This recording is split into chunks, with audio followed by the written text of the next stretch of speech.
क्या मंसूर अली शाह अगले chief justice होंगे? क्या एक वफाकी आइनी अदालत जो है वो बन जाएगी? ये तमाम तर चीज़ें हैं जिनके सवालात जिनका इस वक्त हर बंदा पूछने की कोशिश कर रहा है।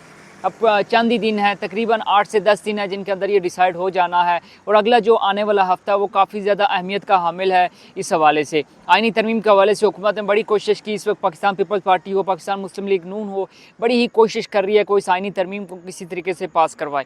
जो अपोजिशन है वो काफ़ी ज़्यादा इल्ज़ामात लगा रही है, या उनका जो दावा है वो ये है कि उनके जो अरकान कौमी असम्बली और सेनेट हैं उनको उठाया जा रहा है, उनको गायब किया जा रहा है, उनकी फैमिलीज़ को उठाया जा रहा है। और उनके ये जो दावे हैं वो ये कह रहे हैं कि उठाया जाए। कल हमाद अज़हर साहब ने गुफ्तगू की, रात को उनका वीडियो मैसेज आया और उन्होंने कहा कि जो हमारे अरकान कौमी असम्बली या फिर सेनेट के अरकान है या तो उनको उठाया जा रहा है या उनकी फैमिली मेम्बरान को उठाया जा रहा है। साथ ही साथ जो हुकूमत है यानी पीपल्स पार्टी और पाकिस्तान मुस्लिम लीग नून पूरी कोशिश में लगी हुई है कि किसी तरह से इस आइनी तरमीम को पास करवाया जाए।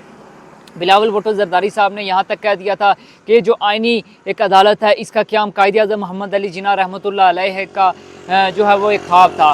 तो खैर कायद-ए-आज़म मोहम्मद अली जिन्ना का अगर ख्वाब होता तो जब भुट्टो साहब ने हुकूमत संभाली थी तो वो बना देते, लेकिन मुझे लगता है ये ख्वाब बाद में आया था और इसको फिर मुझे लगता है बिलावल भुट्टो जरदारी साहब को बिशारत हुई थी और उनको फिर बताया गया होगा कि भाई ये आपने कर देना। इस तरह से कायद-ए-आज़म साहब ने ख्वाब में ही कहा होगा। लेकिन खैर इस वक्त पाकिस्तान पीपल्स पार्टी और मुस्लिम लीग नून काफ़ी ज़्यादा मुतहरिक है इस चीज़ के लिए। अब मौलाना फजल रहमान साहब कल रात को तमाम तर जो पार्टीज़ थी ये जो हुकूमत की और उसके साथ ही मौलाना फजल रहमान साहब उनको खाने पर मदऊ किया गया था, लेकिन जब प्रेस कॉन्फ्रेंस की गई बिलावल भुट्टो जरदारी साहब मौजूद थे, नायब वज़ीर-ए-आज़म इसहाक डार साहब मौजूद थे और साथ ही साथ जो बिलावल भुट्टो जरदारी और मौलाना फजल रहमान साहब भी मौजूद थे। लेकिन जब मौलाना फजल रहमान साहब ने गुफ्तगू की तो उन्होंने क्लियरली ये कहा कि जो पहला आइनी मसवदा पेश किया गया था हुकूमत की तरफ से उसको किसी तौर पर हम काबिल कबूल नहीं समझते और उसको हम किसी तौर पर कबूल नहीं करेंगे। तो इस चीज़ से एक चीज़ तो क्लियर हो जाती है कि मौलाना फजल रहमान साहब जो आइनी अदालत है उसके क़याम पर तो वो नहीं मान रहे, वो मज़ीद हैं इस चीज़ पर कि एक आइनी बेंच बना दिया जाए। और मेरे ख्याल में ये सबसे बेहतरीन ऑप्शन है जो कि मौलाना फजल रहमान साहब की जमात की तरफ से या उनकी तरफ से दिया गया है। आज उनकी जो मुलाकात है पाकिस्तान तहरीक इंसाफ के साथ भी होना है, साथ ही साथ सेनेट और कौमी असम्बली का इजलास तो बुलाया गया है, लेकिन उसके एजेंडे में जो आइनी तरमीम है उसका जो मसवदा है वो पेश किए जाने का कोई इम्कानी एजेंडे में ये शामिल नहीं है। बहरहाल लग यही रहा है कि जो हुकूमत है उसके पास ना तो मौलाना फजल रहमान साहब मान रहे हैं, ना ही उसके पास मतलूबा जो तादाद है 224 अरकान कौमी असम्बली और सेनेट के 64 अरकान वो कंप्लीट नहीं है, वरना हुकूमत इस चीज़ में डिले ना करती।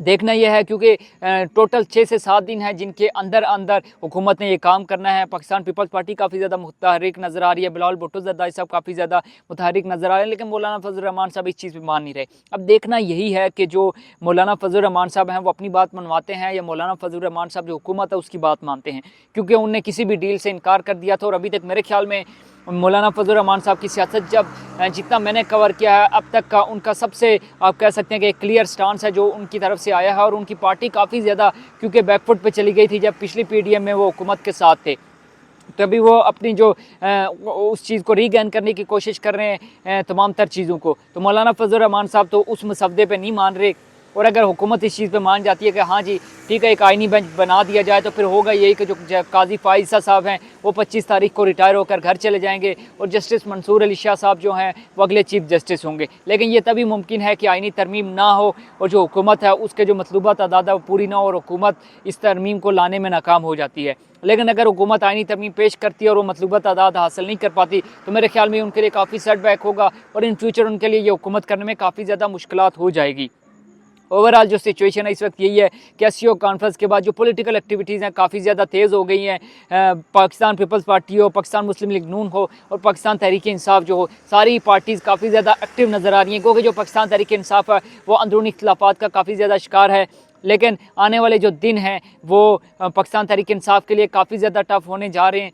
और जो इमरान खान साहब हैं, क्योंकि 19 तारीख तक पाबंदी लग गई थी कि उनके साथ कोई भी शख्स मुलाकात नहीं कर सकता, तो 19 तारीख के बाद जब खुलती है तो एक चीज़ जो मुझे जो फील हो रही है जहाँ तक कि जब इमरान खान साहब से मुलाकात होगी तो मुझे इस चीज़ का खदशा है कि कहीं वो अली अमीन गंडापुर साहब को बतौर ज़िला खैबर पख्तूनख्वा अपने ओहदे से हटा ना दें। मुझे काफ़ी ज़्यादा इस चीज़ से शक व शुबात हैं और काफ़ी ज़्यादा मुझे, बल्कि आप कह सकते हैं कि आप मजबूत मुझे यकीन है, पुख्ता यकीन है जब मुलाकात होती है इमरान खान साहब के साथ जो अली अमीन गंडापुर साहब की, बैरिस्टर गौर साहब की, तो उनकी तरफ से ये आ सकता है कि जो अली अमीन गंडापुर है उसको ओहदे से हटा दिया जाए और किसी और शख्स को जो है वज़ीर आला खैबर पख्तूनख्वा बनाया जाए। अब देखना यही होगा कि जो जब मुलाकात होती है इमरान खान साहब के साथ उनकी पार्टी रहनुमाओं की या अली अमीन गंडापुर साहब की, तो क्या वाक़यातन वो उनको ओहदे से हटाते हैं या उनकी उस चीज़ से मुत्तफ़िक होते हैं या उस चीज़ से इत्तफ़ाक़ करते हैं। बहरहाल ये तो तभी पता चलेगा जब गंडापुर साहब मुलाकात करते हैं और वो खान साहब को सेटिस्फाई करने की कोशिश करते हैं। अगर आपको वीडियो अच्छी लगे तो अपने चैनल को सब्सक्राइब लाजमी करना है। आपने अपनी राय कमेंट सेक्शन में लाजमी देनी है। हमारे फेसबुक पेज और यूट्यूब चैनल को आपने सब्सक्राइब लाजमी करना है। अभी तक के लिए मुझे दीजिए इजाज़त। अल्लाह हाफ़िज़।